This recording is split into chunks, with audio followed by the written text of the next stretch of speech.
Bom, pessoal, esse assunto com certeza dominou as redes sociais, só se fala nisso aqui por essas bandas do meio do mundo. No Amapá, é considerada a BR-156, é considerada, já foi até apelidada de a vovó das rodovias federais em construção no Brasil. E quem tem autoridade, delegação e conhecimento para falar sobre isso, a notícia de que o Exército Brasileiro vai assumir o primeiro dos lotes de pavimentação da BR-156, é o general Marcelo Guedon. Ele é diretor de obras de cooperação do Exército, é uma das diretorias da diretoria-mãe, né, a diretoria de obras e engenharia do Exército Brasileiro. Eu vou acioná-lo agora, ele está em Brasília para falar com a gente em videoconferência. General Guedon, tudo bem? O senhor nos ouve? Perfeito, uma boa tarde, senhor Kleber, ouço perfeitamente e agradeço a oportunidade que foi disponibilizada, né, para que a Diretoria de Obras de Cooperação possa esclarecer um pouco mais esse início dessa obra tão importante e tão aguardada. Bom, eu gosto muito de desmistificar certas coisas, já que a gente também está produzindo conteúdo para a internet, e inclusive um dos primeiros projetos para a internet foi um blog que leva o meu nome, e o slogan dele é jornalismo na web. A gente se propõe a vir para essa, entre aspas, essa briga do conteúdo que vai para as redes sociais, mas com conteúdo jornalístico, aquilo que a gente checa, aquilo que é apurado. Então, já começo, porque uma vez eu perguntei para um representante do Ministério da Infraestrutura se era mito de que aqui é comum, no seio social, as pessoas dizerem, no seio popular, essa BR já está asfaltada no mapa lá em Brasília. Claro que não está, né, general?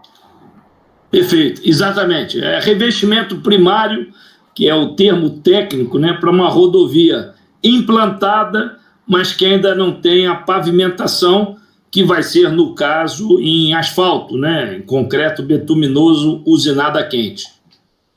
Muito bem. O senhor, inclusive, é oriundo, é oficial da arma de engenharia, não é? Perfeito. Então, nós temos no Exército, para os militares que trabalham em obras, né, duas origens bastante características. A primeira são os militares da arma de engenharia, sejam eles oficiais, subtenentes ou sargentos, mas a nossa formação é uma formação na área combatente, mas recebemos as instruções necessárias para poder desenvolver atividades de execução e gerenciamento de obras. Uma característica, general, que eu queria... Já, o senhor pode concluir, então, o seu raciocínio. E o outro segmento é o quadro de engenheiros militares, esses formados no Instituto Militar de Engenharia e que tem, além dessa capacidade da execução e do gerenciamento, a capacidade da elaboração do projeto. Então, somando essas duas capacidades, ficamos em condições de executar obras. Não, é porque eu falei da arma de engenharia, e é uma característica do nosso projeto de comunicação, de ser bem didático, né? O militar brasileiro, quando vai para a Academia Militar das Agulhas Negras, fazer a sua formação, existem chamadas especialidades, que no jargão militar são chamadas de armas, arma de infantaria, arma de artilharia. Engenharia é uma dessas especialidades. Exatamente, senhor Kleber, é exatamente isso daí. Então, nós temos ali 5 armas, um quadro e um serviço, a saber, infantaria e cavalaria, que são as denominadas armas bases, aquelas que vão, de fato, conduzir um esforço ofensivo ou defensivo numa situação de emprego, e as armas de apoio, que são as 3 a seguir: a artilharia, o apoio de fogo, a engenharia, tanto o apoio ao movimento quanto o bloqueio, né, contra a mobilidade, e mais a arma de comunicações, que permite a coordenação de todo esse esforço. O quadro de material bélico, muito voltado para a parte de manutenção dos materiais de emprego militar, e o serviço de intendência, que vai fornecer toda a logística para esse grande esforço. Então, na Academia Militar de Agulhas Negras, são essas 7 especialidades: 5 armas, um quadro e um serviço. Perfeito. Esse preâmbulo todo, general, foi para a gente imaginar aqui que as pessoas podem ainda se perguntar, né, por que o Exército vai assumir uma obra civil? E aí as pessoas podem pensar, mas a engenharia, né, toda essa questão de uma academia, acho que é bicentenária, a nossa AMAN? Perfeito. A academia ela é considerada ali praticamente a criação dela com a vinda da família real para o Brasil, né? Quando lá na Casa do Trem, em 1808, tínhamos então o embrião da formação dos oficiais do nosso Exército. Porque então a gente imagina que a engenharia militar ela ia trazer soluções operacionais para o Exército. Mas, ao longo da história, a gente tem visto que não, através dos BECs, né, os Batalhões de Engenharia e Construção, tem mudado a história, tem muitas obras de infraestrutura que são tocadas. Em que circunstâncias o Exército assume esse tipo de obra como a nossa BR-156, general? Muito bem, excelente pergunta, viu, senhor Kleber? Essa maneira didática que o senhor está conduzindo o início do nosso bate-papo, ele permite atender um objetivo muito importante e que, às vezes, né, o pessoal que não tem um conhecimento detalhado acha que é uma intromissão indevida do Exército na execução de obra pública. A gente iniciou com as 5 armas, o quadro e o serviço. O Exército ele tem 2 fases muito características. A fase que a gente chama do preparo e a fase do emprego. O preparo é quando toda a capacitação e diversos exercícios são executados para que estejamos sempre em condições de sermos empregados, a qualquer momento, a qualquer lugar. Essa é a máxima de um Estado manter forças armadas à altura do seu tamanho, como é o caso do Brasil. Isso é importante que a gente tenha as nossas forças armadas prontas para responder.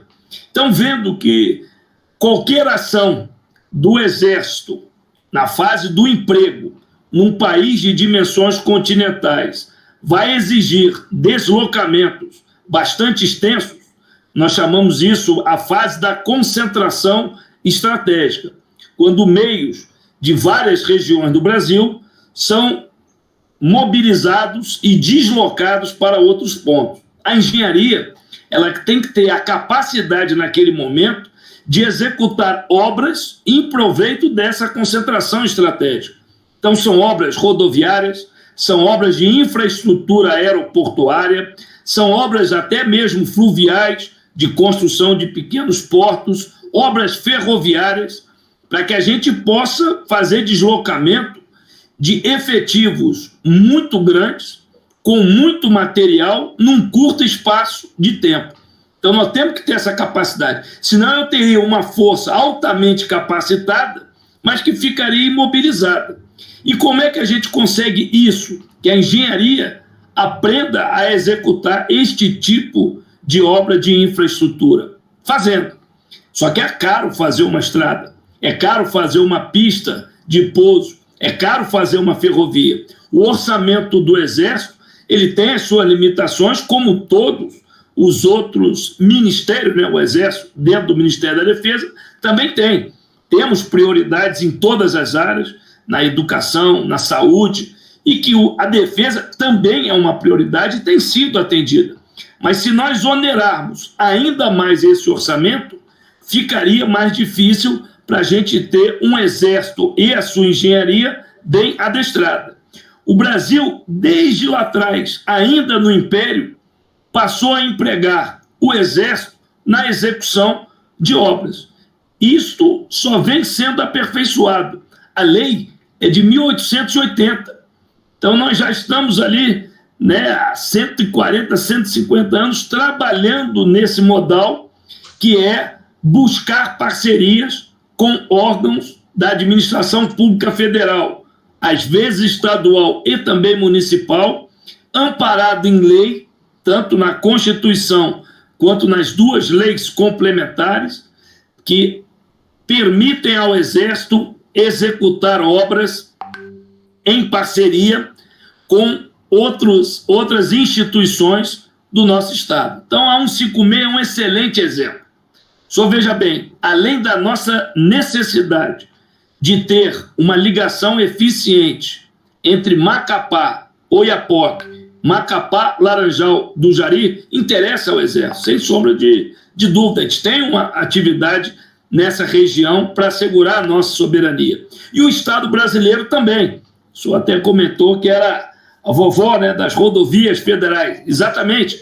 General Santos Filho, diretor-geral do DENIT, que é quem nos permitiu a execução dessa obra, sempre destaca a prioridade dela. Mesma situação, o ministro Tarcísio, compromisso do governo em executar essa obra que há muito tempo é esperada.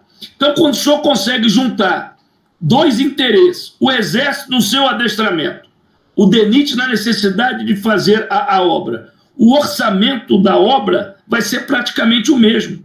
Só que uma parcela do orçamento é destinado para que o Exército realize a obra e, ao mesmo tempo, tenha um adestramento. É muito difícil a gente falar relação de ganha-ganha, né? Geralmente fica aquela dúvida. Esse é um exemplo de ganha-ganha. Ganha o Estado brasileiro, que executa a sua obra, por intermédio do Exército brasileiro. Ganha o Exército, que tem a possibilidade do adestramento. E ganha a população, que vai ter não somente a presença do Exército, mas a nossa mão de obra, como o nosso serviço militar obrigatório, ele é, no tempo, limitado a 7 anos, nós vamos ter colocação dessa mão de obra que ganha um adestramento na execução dessa importante obra de infraestrutura e depois o mercado de trabalho com certeza vai absorvê-lo. Eu não sei se eu me alonguei um pouco nas observações ali, mas o objetivo foi de mostrar para o senhor, na oportunidade da sua pergunta, que a participação do Exército ela está totalmente orientada com a doutrina militar terrestre. Nós temos que saber fazer a implantação de estrada e a pavimentação. O DENIT, uma pequena parcela das obras do DENIT, elas são repassadas ao Exército, mediante instrumento de parceria. Chamamos isso de termo de execução descentralizada. Sai do orçamento do Ministério da Infraestrutura e vai para o orçamento do Ministério da Defesa. E nós executamos a obra e prestamos contas daquela obra ao DENIT. Então, na oportunidade da pergunta, fica aqui o meu agradecimento ao DENIT pela maneira como ele vem enxergando ao longo dos anos a importância de ter o Exército participando, por mais que seja uma parcela pequena, quando a gente olha todo o investimento que o Brasil tem em infraestrutura. Mas para nós é fundamental e a certeza que a gente vai entregar esse objeto com a qualidade que ele merece e a população do Amapá precisa ter. Não, o senhor é de engenharia, mas foi, digamos, cirúrgico na sua resposta, porque acabou amarrando tudo, e toda a construção argumentativa e histórica, não é? E a mesmo conceitual do papel da engenharia militar. A gente realmente agradece. Falar em grandes obras, eu lembro de ter registrado o aniversário de uma obra de engenharia tocada pelo Exército, que foi, eu não sei se a gente chama de viaduto ou de ponte, mas daquela ferrovia que tem um pé direito enorme. Eu agora não lembro, acho que é no Paraná ou no Espírito Santo, fiquei na dúvida agora. Perfeito, ela é no sul do nosso país ali, o Viaduto das Américas, né? Chegou a ser em algum momento a segunda maior obra de arte, né, especial, né, um viaduto das Américas, né, pela altura dela ali, mais de 100 metros de altura. Então, em um viaduto em curva. O nosso acervo de obras é excepcional, porque estamos fazendo isso desde 1880, com trocas continuadas do nosso pessoal, por força tanto da nossa rotatividade naquela conhecimento nacional, regional, os nossos batalhões estão sempre se reciclando, a nossa mão de obra oriunda do serviço militar também, mas a obra fica no terreno. E dá muito orgulho para a nossa engenharia militar identificar o tronco principal sul, aonde está esse viaduto que o senhor se referiu, é uma obra emblemática. Permitiu, né, a ligação da parte central do Brasil com a região sul. Só me permite só aproveitando essa pergunta, né? Quando o tronco principal sul foi feito, finalzinho ali do governo do presidente Vargas, né? Após o episódio do suicídio dele, nós tínhamos o presidente Café Filho assumindo. E ele era muito amigo de um coronel de engenharia, coronel Rodrigo Otávio. Esse coronel é emblemático, ele tem um desempenho na Amazônia extraordinário, foi o responsável pela implantação do 2º grupamento, e o coronel Rodrigo Otávio foi chamado para trabalhar com o então agora presidente Café Filho para ser o responsável pela segurança dele. E levou o presidente Café Filho para conhecer o tronco principal sul. O presidente Café Filho, nordestino, ao ver aquele trabalho de engenharia empregando o exército, na hora demandou ao coronel Rodrigo Otávio: eu quero uma situação como essa também no Nordeste, que precisa do desenvolvimento. E o coronel Rodrigo Otávio implantou o 1º grupamento de engenharia em João Pessoa, com os seus, no início, 3 batalhões, hoje são 5 batalhões. Experiência essa, na década de 50, também foi tão exitosa que na década de 70, na região amazônica, temos aí até hoje os nossos 4 batalhões, né? O 5º BEC em Porto Velho, o 6º BEC em Boa Vista, o 7º BEC em Rio Branco e o 8º BEC, que vai tocar a obra de Santarém, né? A obra de Amapá, localizada em Santarém. Além desses 4 batalhões, a 21ª Companhia de Engenharia de Construção em São Gabriel da Cachoeira. Então isso aí demonstra, na pergunta do senhor do viaduto que fez o aniversário, o senhor vê que tudo tem uma razão, né? A gente veio lá do sul, fomos para o Nordeste, fomos para o Norte. Na parte central temos um batalhão em Araguari, um batalhão ferroviário, em Cuiabá mais outro batalhão de construção, e lá no sul permaneceu o 1º batalhão ferroviário lá em Lages, que hoje está trabalhando na duplicação da rodovia 116, lá no Rio Grande do Sul. Mais uma vez, peço desculpas para uma pergunta do senhor, eu já entrar com várias informações, mas a oportunidade foi muito boa. Não, uma coisa que eu guardo do período que prestei o serviço militar é que a gente diria que é o excesso de vibração, mas é a vibração positiva, né, no sentido de compartilhar, né, usando uma expressão mais atual, compartilhar toda essa construção histórica aí do Exército. E me ocorreu agora também uma curiosidade: nós temos um apoiador aqui do nosso projeto, que é o Edevaldo Xavier, empresário, uma liderança das entidades do comércio aqui, que ele me mandou uma foto, e curiosamente o senhor disse que essa estrutura de engenharia montada no Nordeste do Brasil, é que a nossa rodovia transamazônica, ela tem início no Nordeste, né? E ele mandou uma foto lá do marco inicial da rodovia transamazônica. Perfeito, em Cabedelo, colado em João Pessoa, tem uma placa bonita dizendo: aqui começa a rodovia transamazônica. Então ela sai lá da Paraíba, né, em Cabedelo, praticamente debruçado no oceano, e vai interiorizar, levando, né, a integração tão necessária na década de 70 e que hoje é basicamente um excelente corredor, né, tanto para a integração, mas também para poder continuar levando o progresso, né, para todas as regiões do nosso Brasil. Mas é isso mesmo, 230 inicia em Cabedelo. Bom, General, já para encaminhar para o final aqui a reta final desse nosso bate-papo, a gente está aqui na TV Conexão, que é um outro projeto do nosso portal, que é homônimo do programa de rádio que a gente faz há 15 anos aqui, que é o conexãobrasilia.com. Essa obra, na verdade, essa foto aí que a nossa produção está colocando na tela agora, é a foto da chamada inspeção, lá no 8º BEC, a prontidão, não sei como é que chama tecnicamente, mas é uma inspeção de todo equipamento que passa a ser deslocado para o Amapá, né? A mobilização da obra se dá no dia 14 de junho, o senhor confirma? Perfeito, senhor Kleber. É exatamente isso. Hoje, já o general Marcelo, que é o comandante do 2º grupamento de engenharia, que tem o 8º BEC como uma organização militar diretamente subordinada, já informou que o 1º comboio já está chegando em Macapá. Então... Para quem não acredita, tá aí, ó, as máquinas do Exército chegando no estado do Amapá. Isso aí, garoto. Agora a BR sai, em nome de Jesus. Agora sai. Então, já foi, são 2 dias entre Santarém e Macapá, deslocamento fluvial, e ele já está chegando. A ideia é que no dia 14 de junho a gente já esteja com uma concentração de meios que já dê condições para as atividades iniciais dessa obra. É importante destacar que o DENIT, né, o nosso principal parceiro, ele está ainda por receber o projeto desse segmento do lote 4, que é o lote que o Exército vai trabalhar, são 61,1 quilômetros, né? Então 61 quilômetros e 100 metros de extensão.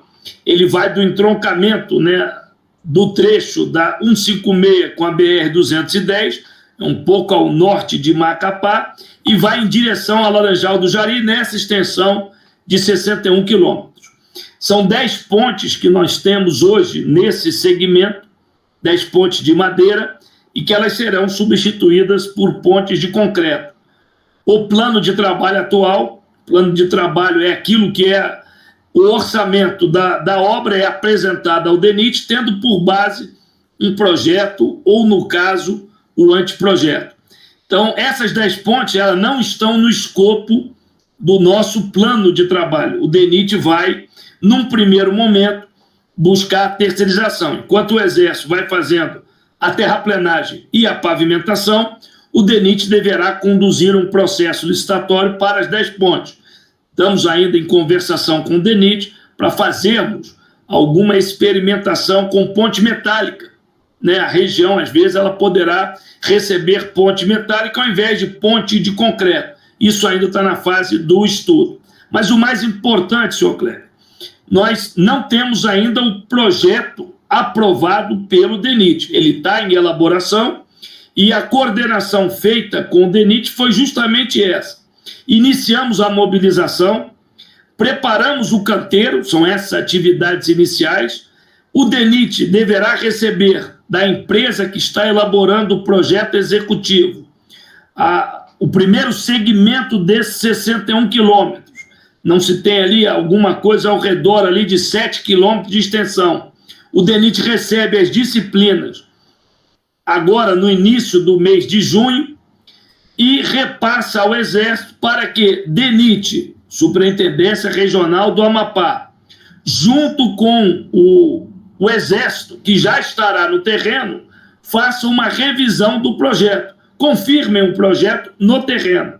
E aí a gente vai começar, naquelas disciplinas que já forem sendo aprovadas, nesse trabalho a 4 mãos, DENIT e Exército, a gente já começa executando aquela sequência natural de uma rodovia que está sendo, em alguns trechos, melhorada, que quase caracteriza uma implantação, em outros um trabalho mais simples. Mas, em linhas gerais, bueiros e terraplenagem. Esses são os trechos que a gente deverá, os serviços que a gente vai começar a trabalhar com maior intensidade nessa fase inicial. Acabará coincidindo depois com o período de chuvas, mas o reconhecimento prosseguirá.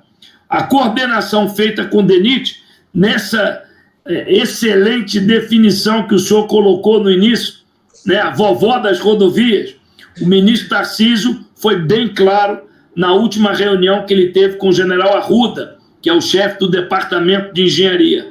É prioridade do Ministério da Infraestrutura dar sequência o mais rápido possível ao início das obras. Mas sabemos também que o projeto tem que ser muito bem analisado.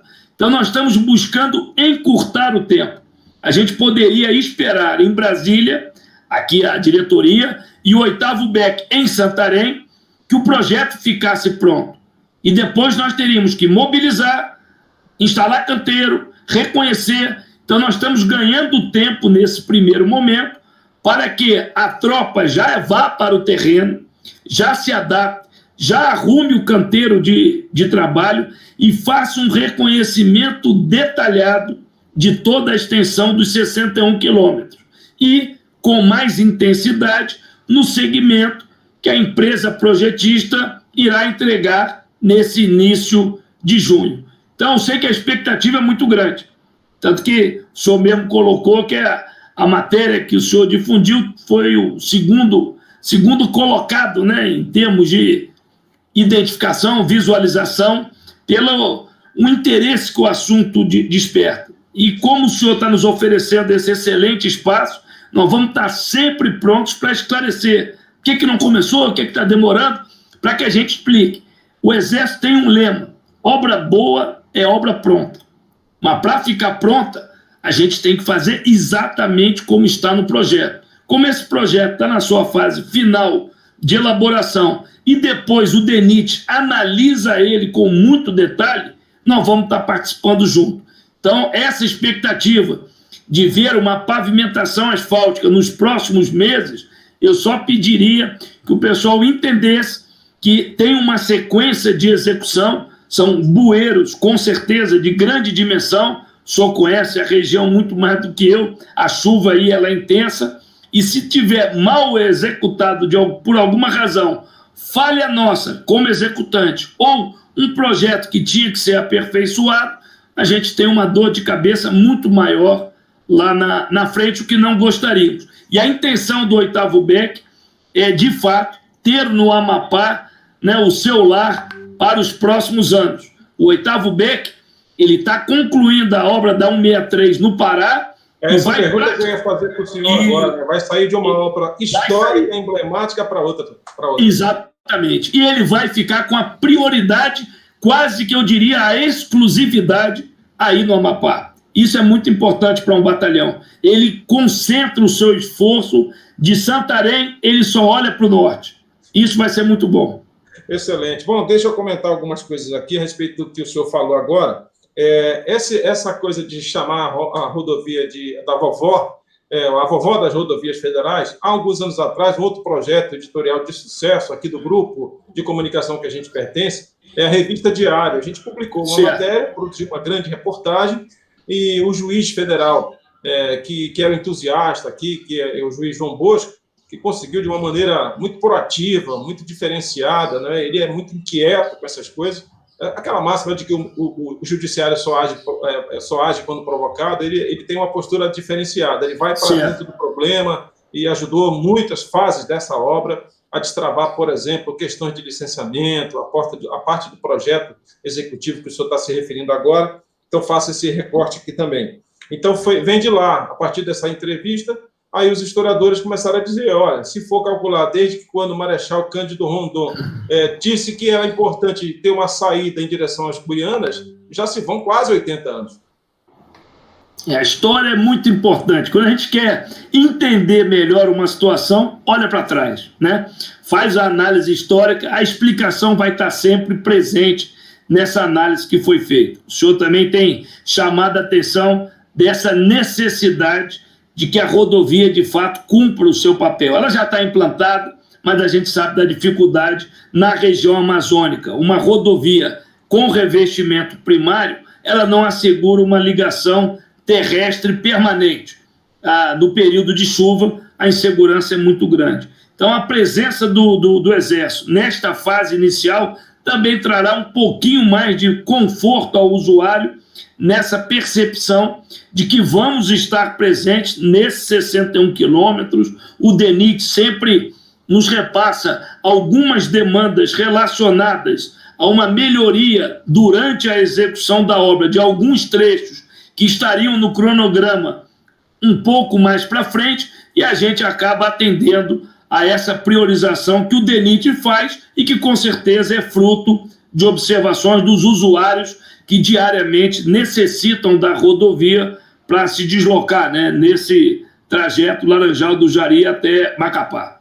Bom, outra questão que eu ia comentar com o senhor. O senhor falou sobre a possibilidade, né, está em estudo, de termos alguma solução de obra de arte, como se chama tecnicamente, por exemplo, as pontes, podendo ter pontes de metal, pontes de ferro, não é isso que o senhor falou? Perfeito. Aqui, na nossos vizinhos aqui da Guiana Francesa, quando Brasil e França se consorciaram para construir juntos uma ponte binacional, o Brasil se comprometia a asfaltar essa rodovia. Os franceses precisavam abrir uma estrada entre a cidade de Regina e Saint-Georges, que fica lá na frente do aeroporto. Os franceses não só abriram a estrada, como ela vem dentro do conceito de estrada-parque. ou seja, a cada 2 quilômetros o impacto no meio ambiente é minimizado, seja com a copa das árvores se tocando em cima do leito da estrada, seja com galerias debaixo do leito da estrada para os animais silvestres atravessarem sem o risco de ser atropelados, e eles têm muitas pontes de ferro nesse trecho. Não, é interessante, exatamente isso daí. A gente vê, o senhor citou o exemplo da Guiana Francesa, nós temos exemplos de outros países aqui na América também que buscam soluções que são muito eficientes e poderão, às vezes, proporcionar resposta mais rápida, e com o estudo e a técnica moderna, a gente sabe que a duração dessas pontes também é maior. É um assunto que o DENIT mostrou-se interessado, ele vai estudar, e a vantagem, sempre que o Exército está presente, é a forma que tem o DENIT de, por intermédio de um elemento do Estado, no caso o Exército, fazer alguma experimentação técnica. Para o Exército, também é uma ótima oportunidade de uma experimentação doutrinária. Nós já utilizamos as pontes metálicas, que nós chamamos de equipagens, né? O caso clássico é a Ponte Bailey, da época da Segunda Guerra Mundial, ainda existente em diversos quartéis, e uma ponte mais moderna, que é chamada de ponte LSB, é a sigla para Ponte de Apoio Logístico, né? Então, essa ponte LSB, ela permite conseguir uma ponte de extensão até 50 metros, num período curto entre os sair do batalhão, onde essa ponte está armazenada, embarcar nos caminhões, são caminhões, bitrens e pranchas, e levar para o local. Em menos de uma semana, a gente consegue restabelecer esse tráfego, e passa até bitrem em cima dessas pontes, né? Então, aí na região amazônica, a BR-230, recentemente, lançamos no Pará uma ponte LSB. Na região sudeste, é muito comum ver interrupções de rodovias federais, e o DENIT, junto com o Exército, fizeram a aquisição dessas pontes e que ficam localizadas estrategicamente no Brasil. No caso da 156, seria aquela ponte permanente, mas ao invés de ser uma ponte de concreto armado, ela seria para uma experimentação técnica. Possivelmente alguma dessas 10 pontes poderá receber a técnica de ponte metálica. Mas isso, repito, está em estudo ainda com o DENIT, vendo se é viável ou não, e a gente entende que quando o Exército está presente executando obra, a oportunidade é boa, né? Porque a gente vai poder contribuir nesse estudo. O mais importante é que esses 61 quilômetros têm uma qualidade de pavimento e que as pontes, hoje de madeira, passem a ter estruturas permanentes. A de concreto, aquela convencional, e uma ou outra ponte que a gente entende que poderia ser a metálica. Mas é isso mesmo. Bom, general, só para realmente terminar, liberar o senhor falou, são divididos por lotes, preciso até fazer um meia-culpa aqui, que na primeira postagem que eu fiz, eu acabei fazendo confusão dos 4 lotes. Aí eu achava que sairia de Laranjal do Jari em direção a Macapá, quando, na verdade, o lote 4 é que sai de Macapá para Laranjal do Jari. É esse o primeiro lote. A pergunta que não quer calar e os demais lotes? O Exército pode vir também a assumi-los? Muito bem, ótima pergunta também. O Exército, antes de iniciar qualquer instrumento de parceria com o DENIT ou outro órgão, estamos fazendo uma ferrovia com a Valec, por exemplo, ali perto de Barreiras, mas o Exército faz o que a gente chama EVTEA, Estudo de Viabilidade Técnica, Econômica e Ambiental. A gente recebe o projeto, faz uma análise para poder ver a nossa capacidade de executar aquela obra. Então, isso vai depender muito do momento, porque nós temos hoje, no Brasil, 11 batalhões de engenharia de construção, 9 exatamente chamados de BEC, e 2 ferroviários, o de Araguari e o de Lages. Esses 11 batalhões, mais a companhia lá de São Gabriel da Cachoeira, estão hoje, eu diria, com a sua capacidade quase no limite. Mas as obras começam e terminam. Às vezes, até uma ou outra obra, ela pode ter alguma supressão por mudança de projeto, problema orçamentário ou a própria dificuldade do Exército em prosseguir. Mas eu diria que, neste momento, para o 8º BEC, os 61 quilômetros é uma realidade para os próximos 4 a 5 anos. Geralmente, no decorrer de uma obra, a gente vai tendo algumas atividades que vão diminuindo os seus quantitativos. Exemplo mais clássico, a terraplenagem. Ela avança antes da pavimentação asfáltica. Então, pode ser que, no decorrer da obra, o próprio 8º BEC, terminando a sua parte de terraplenagem, nos 2 primeiros anos, 3 anos, já olhe para algum outro lote que o DENIT solicite ao Exército esse trabalho. E aí a gente pode até entender. Hoje não se tem nenhuma visão desse tipo. No entanto, a conversação com o general Santos Filho, diretor-geral, todos os seus diretores, sempre é muito fluida, ela está sempre com evolução constante, e não é só a parte sul, né, senhor Kleber? Nós temos também o segmento norte, de Macapá em direção a Oiapoque. Hoje, obras em andamento, mas sempre tem alguma necessidade de um reforço no lote, separar um determinado segmento. Então, às vezes, uma empresa está encontrando uma dificuldade maior e o DENIT faz o seu estudo e solicita ao Exército um posicionamento. No presente momento, dos 4 lotes sul, com certeza, o lote 4. Mas nunca podemos dizer, e os outros 3? Não. Hoje o DENIT está concluindo os seus processos licitatórios, porque depende também da conclusão dos projetos, mas ele vai licitar. Se ele sentir que não reagiu o mercado como se gostaria, o Exército sempre é uma solução interessante nesse caso. Tá, ok? Então, pela expertise e a experiência do senhor, a expertise do BEC, por estar sediado na Amazônia, está perfeitamente ambientado, aclimatado, acostumado com o inverno amazônico. Tem um regime de chuvas aí que é absurdo, não é? Mas dentro dessa perspectiva, desses cenários, esse lote leva quanto tempo para ser entregue? A previsão do projeto, que na verdade ainda estava na fase do anteprojeto para o projeto básico, ela foi elaborada para 5 anos. São 60 meses de execução. Esse é o plano de trabalho assinado com o DENIT. No presente momento, uma duração de 5 anos. No entanto, o projeto executivo, em fase de elaboração, sempre pode indicar ou um encurtamento de prazo por mudança de quantitativos ou, em alguns casos, até mesmo um prosseguimento. Mas a experiência permite dizer que uma obra de 61 quilômetros, com um volume razoável de terraplenagem, 10 obras de arte especiais, muita obra de arte corrente, que são os bueiros, ela tem, nesse prazo, algo bastante fácil de identificar que vai ficar nessa faixa mesmo, ao redor de 5 anos de execução. Ou seja, eu sei que para a gente poder atender na plenitude este anseio da população, vamos ter que ter essa paciência adicional. Mas é muito bom começar a obra, né? Começa a obra, já melhora, o trecho fica um pouco melhor, a presença dos equipamentos do Exército distribuídos no trecho auxiliam diversas vezes algum local com um atoleiro maior, um problema de escoamento de água. A nossa presença ela se faz em todo o trecho. Só que, de fato, 61 quilômetros de pavimentação com volume significativo de terraplenagem, eu creio que os 5 anos estão um prazo numa estatística confiável.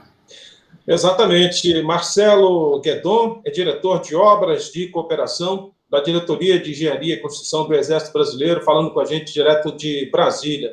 General, já que a gente está falando de uma vovó de 80 anos quase, uma netinha de 5 anos não vai ser nada ruim para esse povo do sul do estado e toda. Na verdade, a proposta é integrar, né? Essa rodovia foi desenhada pensando em integrar o Amapá, e é nesse sentido que a gente queria agradecer imensamente a deferência do senhor falar com a imprensa do Amapá em dias que se propõem ser históricos, sem dúvida alguma. Muito obrigado, parabéns pelo trabalho, e quando for possível, acho que o senhor vai vir por aqui, na mobilização dessa obra, a gente vai poder dividir um sorvete lá da sorveteria Jesus de Nazaré, que tem mais de 100 sabores de sorvete para o senhor degustar lá, tá bom? Fica o nosso convite.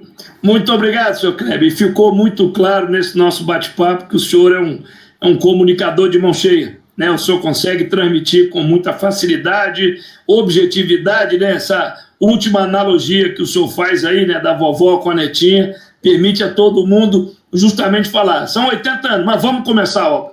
Ao começar a obra, eu tenho certeza que a expectativa ela vai diminuir um pouco e a gente vai conhecer um pouquinho melhor a região e será um prazer ir tomar um sorvete aí com o senhor aí nos próximos meses, se Deus quiser. Pois é, eu já vou dar um spoiler aqui. Nós, jornalistas, a gente usa algumas estratégias de comunicação e, por exemplo, como numa entrevista dessa de ping-pong, né, de pergunta e resposta, como pensar uma frase mais forte para servir como as letras garrafais, a gente abrir essa manchete para chamar essa entrevista. Já vou dar spoiler, já vou dizer para o senhor, viu? A frase que eu escolhi é: obra boa é obra pronta, general. O general Guedon foi que cunhou essa expressão. Muito obrigado.